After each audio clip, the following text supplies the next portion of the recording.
Welcome back, my dear students. This is the next chapter for class 8 science, microorganisms.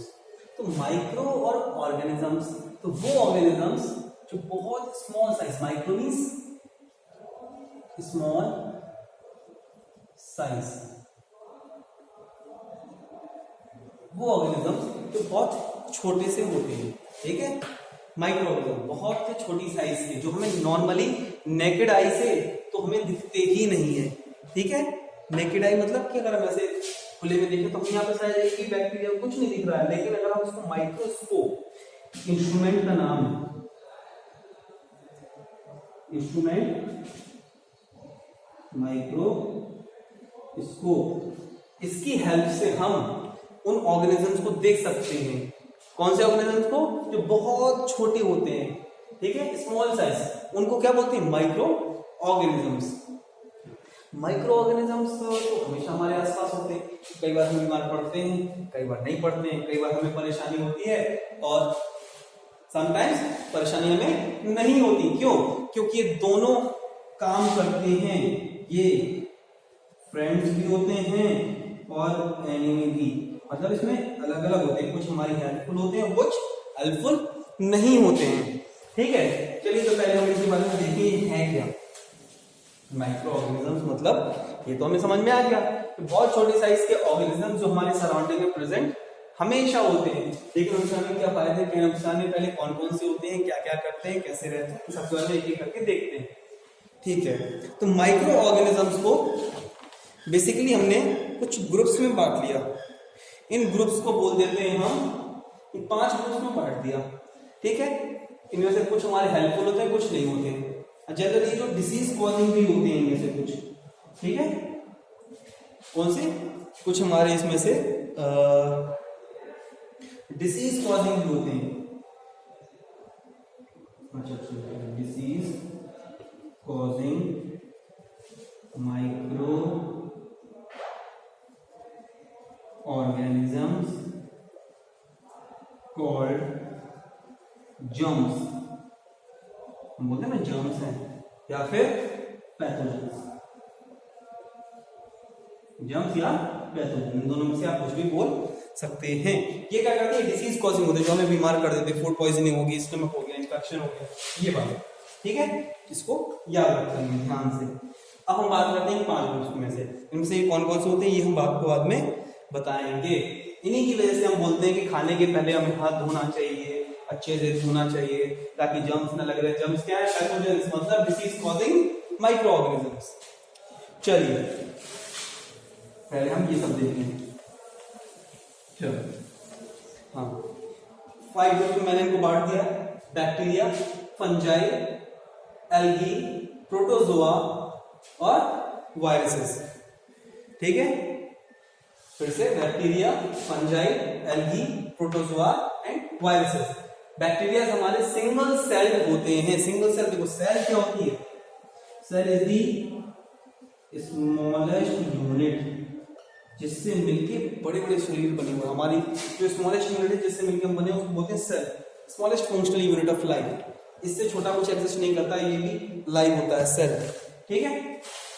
तो cell क्या है? एक single cell bacteria ही होता है जिसमें सिंगल सेल होता है। इनका साइज वायरस से ज्यादा बड़ा होता है। ये 4 तरीके के होते हैं। कैसे कैसे होते हैं ये? रॉड शेप्ड होते हैं, स्फेरिकल होते हैं, स्पाइरल होते हैं, कॉमर्स। रॉड शेप्ड मतलब एक लंबी से रॉड जैसे, स्पाइरल, स्फेरिकल ऐसे, स्पाइरल अजीब से इस तरीके से होते हैं, और कॉमर्स, कॉमा हम लगाते ही हैं ऐसे, ये कॉमर्स होते हैं, ठीक है। ये अलग अलग तरीके के बैक्टीरिया होते हैं। इसके बाद हम बात करते हैं फंजाई की। फंजाई में दोनों होते हैं, यूनिसेल्युलर, इसको हम यूनिसेल्युलर भी बोलते थे, सिंगल सेल को यूनिसेल्युलर। फंजाई में हमारे दोनों होते हैं, यूनिसेल्युलर भी होता है, मल्टीसेल्युलर भी होता है। फंजाई में ईस्ट भी हमारी एक तरीके से फंजाई जो यूनिसेल्युलर होती है, और मल्टीसेल्युलर मतलब जो बहुत सारे सेल्स से बनके मिलके बने हो, तो मोल्ड्स हो गया, मशरूम्स हो गया, एटसेट्रा। ये सारे फीड ऑन डिकेइंग मैटर। ये सारे कैसा होता है न्यूट्रिशन? ये फीड ऑन डिकेइंग मैटर। कौन सा? फंजाई, मतलब heterotrophic nutrition, depends on others. Next is algae. अलगी में भी हमारा यूनिसेल्युलर भी होता है और मल्टी सेल्युलर भी होता है। आपके पेज नंबर पे इसके एग्जाम्पल भी दे रखे हैं, मैंने लिखे नहीं थे, ठीक है, आप देख लेना इसको। जैसे कि यूनिसेल्युलर में आपका लिखा हुआ है क्लैमिडोमोनास, ठीक है, और क्लैमिडोमोनास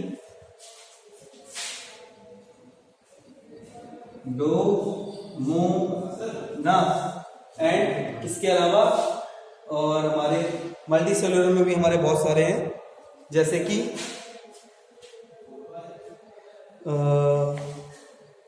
कहाँ गया एग्जाम्पल, हाँ स्पाइरोगाइरा हो गया, फ्यूकस हो गया, वेट फॉर 1 मिनट, हाँ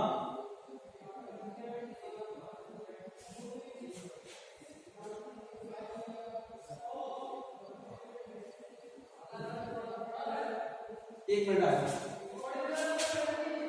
रिकॉर्डिंग चल रही है, रिकॉर्डिंग,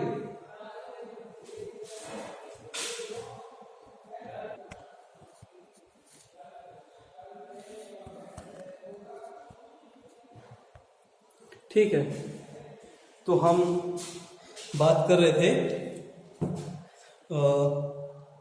एल्गी की, इसके बाद हम बात कर रहे थे प्रोटोजोआ। प्रोटोजोआ हमारे साथ कैसे होते हैं, यूनिसेल्युलर होते हैं, यूनिसेल्युलर मतलब सिंगल सेल, ठीक है। इनमें जो मोड ऑफ न्यूट्रिशन होता है वो हमारा हेट्रोट्रॉपिक होता है। हेट्रोट्रॉपिक मतलब डिपेंडेंट ऑन अदर, ठीक है। एग्जाम्पल अमीबा, मैंने एक सिंपल एग्जाम्पल लिया था अमीबा, क्योंकि अमीबा में भी देखना भी है, ठीक है। तो अमीबा, लेकिन और भी एग्जाम्पल्स हैं हमारे पास, जैसे अमीबा हो गया, पैरामीशियम हो गया आपका, प्लाज्मोडियम हो गया, and the last group is virus. Virus हमारे जो होते हैं वो सारे सबसे पहले मेन प्रॉपर्टी उनकी होती है, ध्यान से देखना इसको, क्या, स्मॉलेस्ट। सारे माइक्रो ऑर्गेनिजम्स में सबसे छोटा साइज जो होता है वो हमारे ये वायरसेस का ही होता है, ठीक है। विजिबिलिटी तो क्लियर ही है, ठीक है। तो ये हमारे जो होते हैं सबसे छोटे होते हैं साइज में, ये सेल नहीं होते हैं क्योंकि ना इनके अंदर सेल ऑर्गेनल मतलब जिनसे मिलकर बनते हैं ये कुछ नहीं पाया जाता, ये सिंपली वायरस ही होते हैं। और एक और चीज, इन्हें 1 से 2, 2 से 4 मतलब कि मल्टीप्लाई होने में, मतलब कि एक तरीके से बोला जाए इनको ग्रोथ में, वायरसेस के ग्रोथ में, मतलब 1 से 2, 2 से 4, 4 से 8 ऐसे बढ़ने में, संख्या बढ़ने में ये नॉर्मली ऐसे नहीं कर पाते हैं। इसके लिए इनको जरूरी है to enter in any organisms body. ये अगर किसी एक ऑर्गेनिज्म के अंदर चले जाएंगे उसके बाद इनके अंदर रिप्रोडक्शन मतलब मल्टीप्लिकेशन स्टार्ट होता है। आपके में इसमें लिखा हुआ है, पॉइंट है पेज नंबर 22 पर, लास्ट पॉइंट, बिल्कुल सबसे last, they cannot multiply on their own, अपने आप ही मल्टीप्लाई नहीं हो पाते हैं। For this they need to enter a living host cell, इनको किसी दूसरे सेल या किसी लिविंग बॉडी में एंटर करना पड़ेगा। जब वहां ये पहुंच जाएंगे तभी ये मल्टीप्लाई कर पाएंगे, क्योंकि outside the host cell the virus does not show any characteristics of living thing. क्योंकि अगर ये बाहर है फ्री स्टेट में, किसी भी सेल के अंदर नहीं है, ये आउटसाइड है, in that case virus can be considered as non living, ठीक है। हम इसको लिविंग भी कंसीडर नहीं कर सकते, लेकिन अगर इनसाइड पहुंच गया तो ये लिविंग हो जाता है और मल्टीप्लाई करना शुरू कर देता है, ठीक है। ये ना तो रेस्पायर करता है, ना तो सांस लेता है, ना कुछ खाना पीना इसको चाहिए, ग्रो ना मल्टीप्लाई, कुछ नहीं करता जब तक बाहर रहेगा, लेकिन अंदर पहुंच जाएगा तो ये सब कुछ करने लगता है, ठीक है। इसके बाद इसका एक और देख लेते हैं, where do these microorganisms live, where do they live.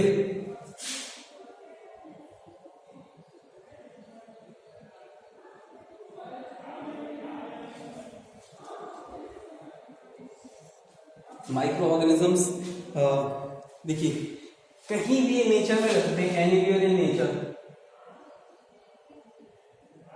Anywhere in nature, ठीक है। चलो देखते हैं, कुछ पॉइंट लिख देते हैं। इन एयर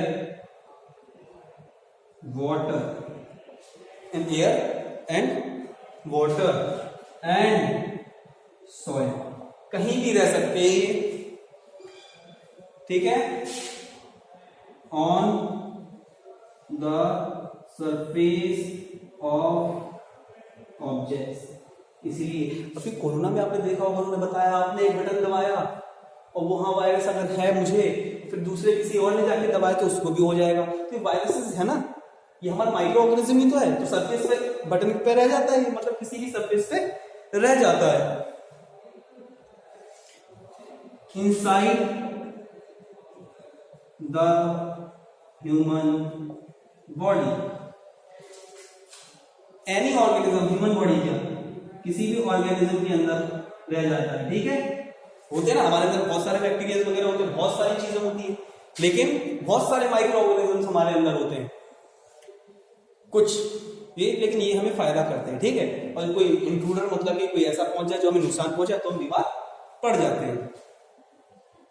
हाँ ये भी है, इन डेड एंड डिकेइंग मैटर। ठीक है, ये चीजें आज के लिए मैं यही खत्म करता हूं। आज के लिए आपको होमवर्क है पेज नंबर 21, 22 और 23 ये पढ़ना। इसके बाद फिर हम कल पढ़ेंगे यूजफुल माइक्रो ऑर्गेनिज्म्स। हम उन माइक्रो ऑर्गेनिज्म्स के बारे में पढ़ेंगे जो ऐसे मदद करते हैं जो हमारे लिए फ्रेंड्स की तरह, जैसे कि लैक्टोबैसिलस, सबने सुना होगा रात को मम्मी ने दूध में थोड़ा सा दही डाल के रखा, उसमें पूरा दूध दही बन गया। ये दही को दूध को दही में कन्वर्ट करने के लिए एक लैक्टोबैसिलस नाम का माइक्रो ऑर्गेनिज्म होता है जो हमारे लिए बहुत काम आता है। ऐसे ही इन सब के बारे में हम पढ़ेंगे। तब तक के लिए बाय, नेक्स्ट वीडियो का वेट करिए। ओके।